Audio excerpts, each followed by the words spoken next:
ঋণ থাকা অবস্থায় ঋণ পরিশোধ না করে কোরবানি করা যাবে কি?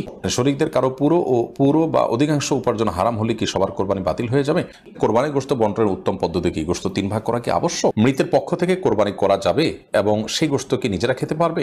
কোরবানির জন্য লাইভ ওয়েট মেশিন দিয়ে কোরবানি পশু ক্রয় করা কি জায়েজ হবে? আমার পরিবারের 4 সদস্য একটি ছাগল দিয়ে কোরবানি করলে হবে কি? নাজমুল ইসলাম সান এআইডি থেকে আপনি লিখেছেন, কোরবানির জন্য লাইভ ওয়েট মেশিন দিয়ে কোরবানির পশু ক্রয় করা কি জায়েজ হবে?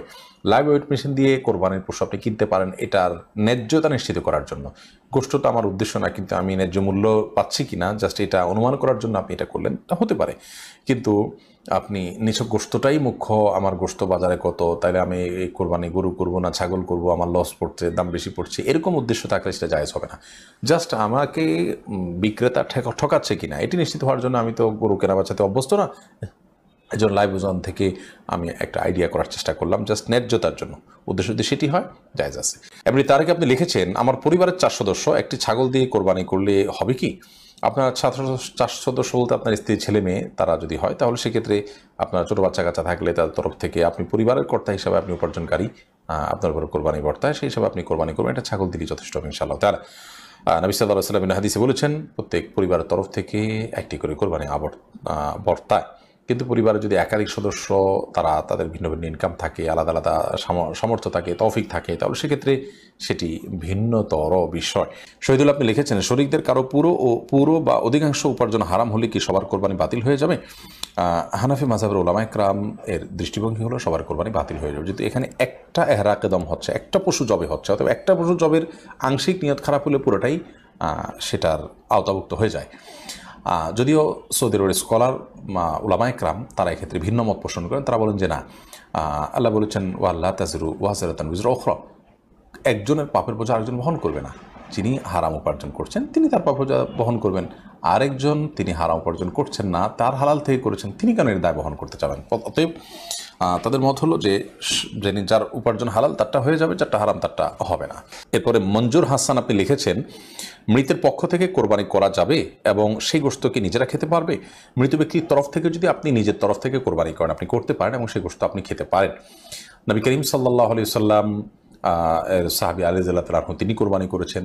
যদিও সৌদি আরবের উলামা ইকরাম তারা অনেকেই বলেন যে মৃত ব্যক্তির জন্য কোরবানি হবে জীবিত ব্যক্তির সাথে মিশিয়ে। ধরুন আমি বললাম আল্লাহ এটা আমার তরফ থেকে এবং আমার মৃত বাবার তরফ থেকে, তো নিজের সাথে মৃত বাবা মা মৃত যে কোনো মানুষকে যোগ করে তারপর কোরবানি করা যাবে। নবী করিম সাল্লাল্লাহু আলাইহি সাল্লাম তার নিজের কোরবানি করেছেন এবং তার পূর্বপুরুষ ইব্রাহিম আলাইহিস সালাম তার তরফ থেকেও কোরবানি করেছেন। তো দুটি মত আছে, যদিও সাহাবা ইকরামের আমল দ্বারা বোঝা যায় যে মৃত ব্যক্তির তরফ থেকে কোরবানি করা যায়। অতএব মৃত ব্যক্তির তরফ থেকে কোরবানি করতে পারেন, সে গোশত আপনি নিজে খেতে পারবেন। তবে মৃত ব্যক্তির তরফ থেকে কোরবানির ব্যাপারে যদি মানত থাকে অথবা ওসিয়ত থাকে, তাহলে সেক্ষেত্রে সেই গোশত আপনাকে বন্টন করে দিতে হবে, এটা আপনি খেতে পারবেন না। উনি স্বাধীন আপনি লিখেছেন, ঋণ থাকা অবস্থায় ঋণ পরিশোধ না করে কোরবানি করা যাবে কি? ঋণ থাকা অবস্থায় ঋণ পরিশোধ না করে আপনি কোরবানি করতে পারেন কিনা, এর উত্তর হলো যে আপনার ঋণ দেখতে হবে কী ধরনের। আপনার ঋণটা যদি এরকম হয় যে আপনার প্রাপকের সাথে আপনার একটা চুক্তি আছে, একটা বোঝাপড়া আছে, আপনি তাকে কিস্তিতে আপনার ঋণ পরিশোধ করছেন বা একটা সময় নিয়েছেন, সেই সময় আপনি পরিশোধ করবেন, এরকম সিচুয়েশন থাকলে আপনি ঋণ দিচ্ছেন, আবার আপনি কোরবানি দিচ্ছেন, আবার ঋণ পরিশোধের মতো ব্যবস্থাপনা আপনার আছে, সেদিকে আপনি ধাপে ধাপে আগাচ্ছেন, তাহলে কোনো অসুবিধা নেই। কিন্তু যদি এমন হয় যে আপনার প্রাপকের, যার কাছ থেকে ঋণ নিয়েছেন বা যার কাছে আপনার দেনা আছে, তার পক্ষ থেকে প্রেশার আছে এবং আপনার কোরবানির টাকাটা দিলেও ঋণ কিছুটা কমে, তাতেও আপনার প্রাপক খুশি হয়, সেটা না করে আপনি কোরবানি করলে সেটা কিন্তু আপনার জন্য জায়েজ হবে না। কারণ আপনি যদি ঋণগ্রস্ত থাকেন এবং ঋণ দেওয়ার মতো কোনো টাকা না থাকে, তাহলে সেক্ষেত্রে কোরবানি নয়, আপনার জন্য ঋণ দেওয়ার গুরুত্ব অনেক বেশি। আর যেমনটা আগে বলেছি, ঋণ দেওয়ার বিষয়টি যদি একটা সিস্টেমের মধ্যে থাকে, একটা কমিটমেন্টের মধ্যে থাকে, ধরুন 1 বছর সময় নিয়েছেন, সেই 1 বছর পর আপনি দিবেন ব্যবস্থা আছে, এখন আপনি কোরবানি করছেন, কোনো অসুবিধা নেই, এটি আপনি করতেই পারেন। মুশফিকুর রহমান লিখেছেন, কোরবানির গোশত বন্টনের উত্তম পদ্ধতি কি? গোশত 3 ভাগ করা কি আবশ্যক? কোরবানির গোশত 3 ভাগ করতে হবে কিনা, এর উত্তর হলো 3 ভাগ করাটা প্রথমত আবশ্যক নয়, তবে উত্তম, ভালো। আল্লাহ রাব্বুল আলামিন কোরআনে কারিমে বলেছেন, ফাকুলু মিনহা ওয়া আত'ইমুল কানিআ ওয়াল মু'তাররা। অন্য আয়াতে আল্লাহ বলেছেন, ফাকুলু মিনহা ওয়া আত'ইমুল বাঈসাল ফাকির।